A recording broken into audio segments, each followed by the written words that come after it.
오늘은 어버이 주일입니다. 모든 부모됨, 부성과 모성은 굉장히 위대하죠. 모든 부모는 우리 생명의 근원이신 하나님과 우리를 연결시켜주는 생명의 통로입니다. 자식을 낳은 어미와 아비는 자식과의 신비한 연결을 느끼며 경외심과 말로 닿을 수 없는 생명의 신비를 깨닫게 되죠. 그래서 자식을 근본적으로 사랑하고 자식만 보면 기쁨이 충만하게 됩니다. 세상에서 누리는 기쁨 중에 가장 큰 기쁨은 자식이 주는 기쁨이며, 부모는 평생 자식들을 위해 자기를 희생하기를 조금도 주저하지 않습니다. 모든 피조물의 모성은 위대합니다. 새 한 마리, 강아지, 고양이 한 마리도 자기 새끼를 지키려는 본능은 절대적이고 위대합니다. 그 중에서도 자식을 위한 어버이의 사랑은 어떤 피조물보다도 인간이 특별하고 위대합니다. 오늘은 주 안에서 그 위대한 어버이의 사랑을 기억하고 그 사랑에 감사하며 자식된 도리를 생각하는 어버이 주일입니다. 그리스도인은 바깥에서 선행을 이루기 전에 먼저 가정에서 하나님께서 기뻐하시는 부모와 자식 관계를 이루어가야 합니다. 내 부모를 즐겁게 하며 너 낳은 어미를 기쁘게 하라. 오늘 25절 말씀은 그것을 중요하게 우리에게 제시하고 있어요. 이것이 오늘 설교의 핵심적인 성경 구절입니다. 내 부모를 즐겁게 하며 내 낳은 어미를 기쁘게 하라. 우리 모두는 어버이를 통해서 하나님의 생명을 받았어요. 우리 부모를 즐겁게 해드리는 것은 하나님의 뜻입니다. 여러분의 어버이는 여러분 때문에 즐거워하십니까? 근심하며 슬퍼하십니까? 오늘 주님께서 여러분을 향하여 묻고 계심을 느끼시기 바랍니다. 어떻게 하면 부모를 즐겁게 해드릴 수 있는지 잠언의 가르침에 귀를 기울여 보시겠습니다. 먼저 여러분은 부모님을 존경하시기 바랍니다. 자식들로부터 존경받는 부모는 자신감이 있고 웃음이 늘 떠나지 않습니다.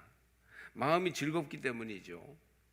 그러나 자식들이 부모를 존경하지 않고 늘 불평하는 집의 부모는 초조하고 비굴한 사람이 되고 맙니다. 오늘 성경 22절을 보면 너 낳은 아비에게 청종하고 내 늙은 어미를 경히 여기지 말지니라, 그렇게 돼 있어요. 청종이나 경히 여기지 않으면 존경하지 않고는 안 되죠. 그래서 이 말씀은 부모님을 진심으로 존경해야 된다, 그런 말씀이에요. 떠오르는 해와 같이 장성해가는 자녀들의 눈에는 늙어가는 부모님이 존경의 대상이 되지 못하고 오히려 불평과 원망의 대상이 될 때가 많습니다. 얼마나 많은 젊은이들과 청소년들이 부모님에 대한 원망과 불평 때문에 괴로워하는지 모릅니다. 그러나 부모님은 우리에게 생명을 주셨고 우리를 위해 적지 않은 희생을 치르셨으며 어려운 인생길을 많이 걸어오셨기 때문에 자녀들은 존경해야 마땅합니다. 자식은 부모의 인격과 역량을 판단해서는 안 돼요. 하나님 섭리에 순종하는 마음으로 일단 부모를 먼저 공경해야 합니다. 자녀 세대에게 부모가 자기 가치관과 생활을 강요해서는 안 되는 것처럼, 그렇게 부모님께 자녀들이 자기들의 생각과 기준을 가지고 이러니 저러니 판단하고 평가해서도 안 됩니다. 부모님은 그렇게 평가받을 만한 대상이 아니에요. 존경할 대상입니다. 어떤 성공한 사업가의 노모님은 다른 자녀들을 따라 일찍이 미국으로 이민하여 살고 있는데 한국에 있는 막내 아들이 미국에 가면 그렇게 고기를 먹이지 못해 안달이라고 합니다. 늙으신 어머님이 옛날에 이민 가실 때 한국에 남겨준 자식이 먹을 것 없이 고생하게끔 하던 것을 생각해서 지금도 그냥 먹이려고만 하는 것입니다. 지금 살 빼려고 다이어트를 하고 야단인데, 아니 그래 고기를 왜 이리 먹이려고 하셔 하면서 자식들은 이걸 나무라서는 안 돼요. 그렇다고 다 먹으라는 것도 아니지만 지혜롭게 해야죠. 있는 그대로의 부모님 입장에서 이 사랑과 모습을 존경하는 자식이 되어야 합니다. 정말 너무 나를 사랑하시는구나, 이렇게 이해해야 해요. 존경은 마음 자세에서 시작하여 구체적인 대접과 돌봄으로 나타나야 합니다. 몇 년 전에 저는 어머니까지 돌아가시고 보니 저도 이제는 어르신들을 모시는 입장이라기보다는 자녀와 손자녀가 있는 시니어가 되어버렸습니다. 그렇지만 이 말씀을 드리지 않을 수 없어요. 여러분, 부모를 공경하십시오. 부모를 공경하는데 돈과 시간을 좀 쓰세요. 그렇게 권면하고 싶습니다. 그것이 우리 시대의 건강과 평안을 위한 필요한 자세입니다. 약간의 배려, 약간의 돌봄이 노년을 평안하고 즐겁게 하고 노인이 평안한 가정과 사회가 결국은 모두가 평안한 사회가 될 것입니다. 요즘 소외와 노인 천대 위기를 맞이하고 있습니다. 동양의 노인들은 유교 문화권에 소속돼 있어서 우리 시대까지만 해도 가정이나 지역사회에서 권위 있는 존재로 존경받고 대우받았습니다. 나이 많은 분들은 무조건 무시당하지 않았어요. 그러나 지금은 노인 존중의 풍속이 크게 감퇴되어 정서적으로 고독과 소외감에 시달리고 있고 생계의 위협과 질병의 고통으로 죽지 못해 사는 노인이 날이 갈수록 늘어가고 있습니다. 노인 인구가 늘면서 이것이 사회 전체 위기가 되고 있어요.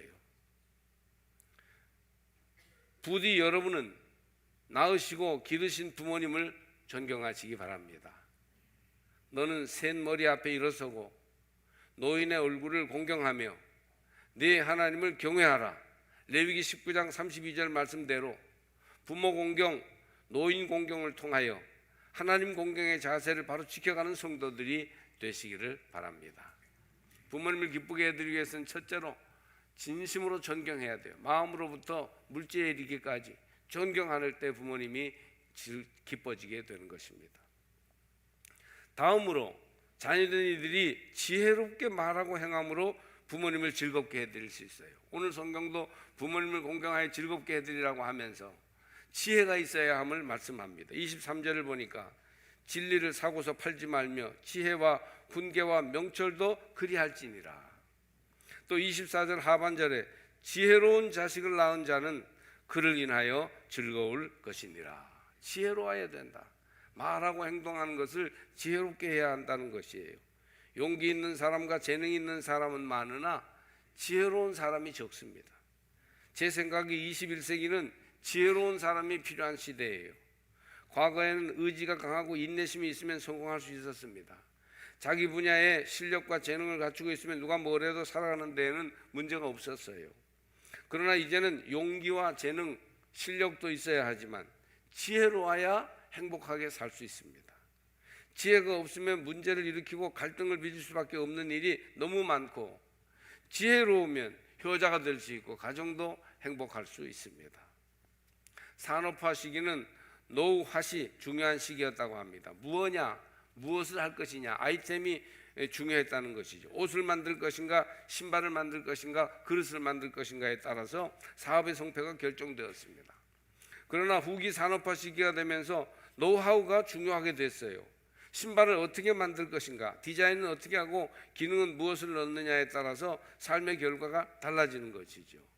이제는 노 위치가 중요한 시기가 되었다고 합니다. 같은 방법으로도 언제 누가 사용하고 어떻게 사용하고 누구에게 적용할 것인가에 따라서 결과가 달라지고 성패가 나뉜다는 거예요. 이때 제일 필요한 것이 결국 지혜입니다. 여러분, 이 시대는 너무 간절하게 지혜가 필요해요. 행복하기 위해서, 평안하기 위해서, 같이 잘 어울려 살기 위해서 지혜가 필요합니다. 특히 함께 사는 자녀들은 지혜를 가지고 부모님께 말하시기 바랍니다. 어버이날 시험 공부하느라 깜빡 잊어서 사랑하는 부모님께 꽃 한 송이를 준비하지 못했다면 말 한마디라도 지혜롭게 해야 돼요. 그러면 그 모든 어려움을 다 벌충하고도 남을 것입니다. 세상에서 제일 사랑하는 아빠, 엄마, 오늘 어버이날인데 시험 준비한다고 게을러서 꽃 한 송이조차 준비 못했네요. 그러나 엄마 아빠 아시죠? 제가 얼마나 두 분을 사랑하는지. 마음을 다하여 작은 글을 올리니 평안하시고 건강하고 행복하세요. 이렇게 만약 지혜롭게 글을 부모님께 표현한다면 아마 부모님이 화내실 부모님이 아무도 없고 즐거워하실 것입니다. 지혜로운 말은 은쟁반의 금사과입니다. 부모님은 자식의 형편을 누구보다 잘 알고 있고 자식을 이해하려고 안달이 나 있는 분들이에요. 그러니 지혜롭게 부모님께 말하고 행동한다면 부모님이 정말 기뻐하실 것입니다. 부모의 부족함과 연약함을 지적하여 부모님을 하여금 열등감과 비굴함을 느끼게 해서는 안 되며 다른 가족이나 다른 부모와 비교하는 말을 해서는 안 됩니다. 긍정적인 말과 밝은 태도로 부모님을 대하십시오. 만날 때마다 부모님을 웃겨드리라고 말씀드리고 싶어요. 책을 찾아서라도 재미있는 유머를 부모님께 말해 주십시오. 부모님이 여러분을 보실 때 자신감과 행복감을 느끼시도록 해야 합니다. 쟤는 왜 그렇게 나를 보기만 하면 즐겁게 해주는지 모르겠다. 얼마나 지혜로운 태도입니까? 지혜는 자신의 한계와 분수를 알고 무엇이 먼저요 나중인 줄을 분별하는 자세입니다. 라이놀드 니버라는 신학자의 이런 글이 있어요. 하나님이여, 제가 바꿀 수 없는 것들을 받아들일 수 있는 평온함을 주시고, 바꿀 수 없는 것은 받아들일 수 있는 평온함을 주시고, 제가 할 수 있는 것은 바꿀 수 있는 용기를 주옵소서. 바꿀 수 있으면 바꾸는 용기를 주옵소서. 그리고 이 둘의 차이를 헤아려 알 수 있는 지혜를 주옵소서. 미국 신학자 라이놀드 니버의 기도입니다. 자식이 지혜로우면 부모가 즐겁고 평온한 노년을 보낼 수 있습니다. 세 번째로, 첫 번째는 부모를 공경하라는 것이고, 두 번째는 지혜롭게 말하고 행동하라는 것이고, 부모를 즐겁게 하기 위해서는 믿음으로 의롭게 살아야 합니다. 부자로 사는 것보다 반듯하고 바르게 사는 것이 훨씬 훌륭해요. 그런데 사람이 의롭게 살려면 믿음으로 살아야 합니다. 24절 상반절을 보면 의인의 아비는 크게 즐거울 것이요 그랬어요. 의롭게 사는 사람들은 부모가 즐겁다 그런 얘기예요. 본문에서 제일 강조하는 부사가 쓰였습니다. 크게 즐거워함. 의로운 자녀는 부모의 자랑이며 기쁨이지만 범죄와 타락에 빠져 거짓말하고 속이면서 사는 자식은 가정의 수치요 부모의 근심거리입니다. 부모가 즐거워할 수가 없어요. 자식이 옳고 바르게 살기 위해 노력하여 반듯한 삶의 결과들을 보여줄 때 부모는 가장 큰 행복을 누리게 됩니다. 부모는 자녀들이 자기 인생을 바르게 살 때, 믿음직스럽게 잘 영위해 갈 때 마음을 놓습니다. 그런 자녀를 가진 어버이는 근심 대신 평화를 누리며 수치 대신 영광을 얻습니다. 얼마나 많은 부모들이 자기들의 자녀가 자리를 못 잡고 방황하는 탓에 노심초사하며 하루를 첫날같이 보내고 있는지 몰라요. 방탕하게 사는 자녀를 둔 부모, 나이 들어서도 안정된 생활을 못하는 자식, 사회적 외톨이거나 문제 속에서 정상적인 생활을 하지 못하는 자녀를 준 양치는 결코 행복할 수 없습니다. 하라는 공부는 하지 않고 엉뚱한 짓만 해서 학교에 매일 부모가 불려간다면 그 부모의 마음에 무슨 평안과 기쁨이 깃들일 수 있겠습니까? 구약의 엘리 제사장의 아들들은 불량자였어요. 두 아들 홈니와 비느하스는 구약 성서에도 유명한 악동들입니다. 결국 엘리는 두 아들이 전장에서 죽었다는 소식을 듣고 넘어져서 목이 부러져 죽는 비극적인 말로를 맞이합니다. 부모의 즐거움은 자녀들이 하나님 앞에서 믿음으로 살아 영혼이 잘 되는 데 있고, 또 세상에서도 어디에서 무엇을 하든지 꿋꿋하게 자기 삶을 바르게 가꾸어 나가는 데 있습니다. 그렇죠? 부모님을 기쁘시게 할 수 있도록 자신의 사업과 직장과 학업과 가정에서 최선을 다하시기 바랍니다.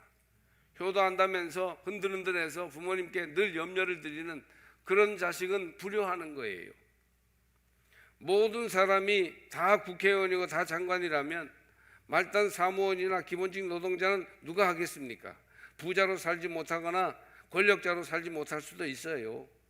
그러나 바르게 살면 됩니다. 최선을 다하면 됩니다. 결과가 중요하지만 과정이 성실하면 된다고 저는 봐요. 부모님은 얼마든지 기다려줄 수 있습니다. 중요한 것은 인생을 의롭게 다스리며 지혜롭게 처신하며 하나님 경외하는 사람이 되는 것입니다. 1등을 못할 수는 있어요. 최선을 다해서 부끄럽지 않게 사는 것이 부모를 기쁘게 해드리는 자녀의 모습입니다. 부모는 자녀들의 인생의 거울이지요. 우리 모두 부모님 앞에서 우리 자신을 돌아보시기를 바랍니다.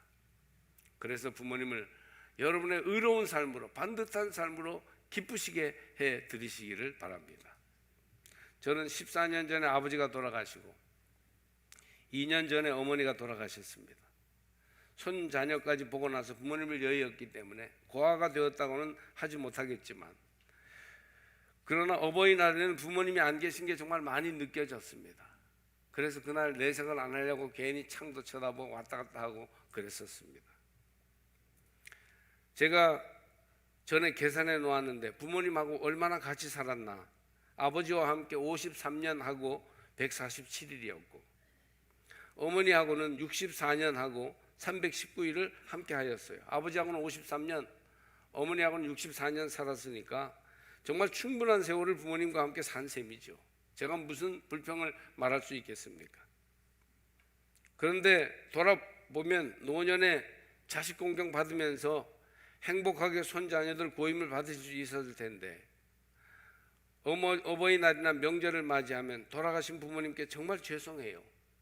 특히 어머니는 코로나 때문에 요양원에 계시고 중환자실에 계시고 이렇게 하면서 변변히 말년에 어디 시원하게 데려다 드리지도 못하고 즐겁게 해드리지도 못했어요.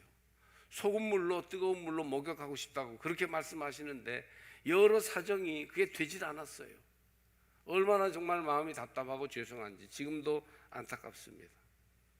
바깥에서 선행을 이루기 전에 먼저 가정에서 자기를 낳아주고 길러주신 부모님을 기쁘시게 해드리지 않고는 참된 그리스도인이라 말하기 어렵습니다.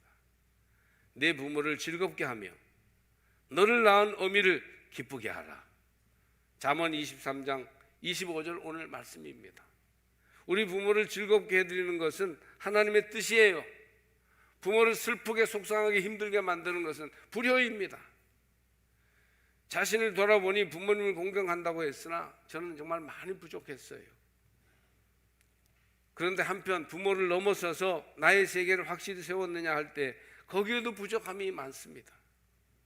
부모님은 다른 사람에게 당신 자식인 내게 대한 인정과 자랑을 많이 하셨지만 정작 제게는 나에 대한 바람이 채워지지 않아서 섭섭했을 때가 많으셨을 것입니다. 차라리 우뚝 서서 부모님을 넘어서는 효도를 했어도 어땠을까? 부모님은 우뚝 선 저를 보고 기뻐하셨을 텐데 이것도 저것도 아니었어요. 그런 면에서 아쉽다는 마음이 듭니다. 십계명은 인간이 지켜야 할 가장 중요한 계명을 10가지 주신 것인데 여기에 효도의 계명이 중요하게 들어있어요. 전반부 4계명은 대신계명, 즉 하나님께 대한 계명이고 후반부 6계명은 대인계명, 인간 사이의 도리를 적어놓은 계명이죠. 그중 대인계명 후반부의 첫 계명이 내 부모를 공경하라는 것입니다. 그런데 부모를 공경하면 네 하나님 여호와가 네게 준 땅에서 네 생명이 길리라. 출애굽기 20장 10계명 나와 있는데 12절을 보면 이 5번째 이 대인계명의 첫 번째 계명은 약속이 붙어 있는 것을 볼 수 있어요. 다른 모든 계명에는 약속이 없어요. 따로 이 부모를 공경하라는 것만 그래요. 네 하나님 여호와가 네게 준 땅에서 내 생명이 길리라. 이것을 에베소서에서는 해석하기를 네 아버지와 어머니를 공경하라. 이것이 약속이 있는 첫 계명이니 이로써 내가 잘되고 땅에서 장수하리라. 한번 따라해 보실까요? 아버지 어머니 공경해라. 그러면 잘되고 땅에서 장수하리라. 먼저 부모님 기쁘시게 잘 공경하면 잘 된대요. 잘 된다고. 부모에게서 복을 이어받으려면 효도를 해야 돼요. 잘 되는 집안이 됩니다. 잘 되는 집안을 보면 가문이 잘 되는 그런 자식들의 손자녀들이 잘 되는 집안을 보면 부모에게 효도하는 집안이에요. 부모를 공경하는 집안이에요. 성경이 약속했어요. 잘 되고 에베소서에서 부모에게 효도하는 집은 일이 잘 풀리고 자녀들이 여러 곳에 잘 뻗어나가며 형통한 복을 누리게 되고 번성한 은혜가 임하게 될 줄 믿습니다. 또 장수한다는 말씀은 2가지로 해석할 수 있는데 첫째는 건강이에요. 장수는 건강해야 되는 거니까. 제가 만약 나이 80이 되어도 어디 다니고 말하고 행동하는 것이 큰 문제가 없이 잘한다면 사람들은 부러워할 것입니다. 우리 목사님 80살인데 60살도 안 된 것 같아 라고 말입니다. 그런데 만약에 100살이 되었는데 그래서 백수는 하긴 했으나 병석에 누워서 고통받으면서 사람도 못 알아보고 그리고 모든 사람을 힘들게 하고 있다면 아무도 부러워하지 않을 것입니다. 장수한다는 약속 속에는 건강하게 오래 산다는 약속이 담겨 있습니다. 부모에게 효도하면 하나님이 여러분에게 건강을 주십니다. 또 한 가지 장수의 복은 자녀의 복이에요. 오래 살되 자녀들이 잘 되어야 장수의 복이라고 할 수 있습니다. 100살까지 사는데 배우자가 먼저 죽어 외롭고 자녀들도 먼저 가거나 잘 안 되었다면 늘 슬프고 어려운 날만을 보고 있는 장수를 행복하다고 할 수는 없을 것입니다. 하나님은 부모를 기쁘시게 해드리면 자녀의 복을 주신다는 것을 장수하리라는 말씀으로 약속하셨어요. 뭐 개인적으로 차이가 좀 있겠지만 잘 되고 장수할 줄 믿습니다. 그러니 부모를 즐겁게 하시고 즐겁게 하기 위해서 최선을 다하시고 있을 때 잘하시는 그런 여러분들이 다 되시기를 주의 이름으로 축복합니다. 사회학자들과 교육학자들은 21세기에 이르러 가정은 완전히 파괴될지도 모른다는 전망을 내놓고 있습니다. 경제가 발전하고 과학이 발달하면 뭐 하겠어요?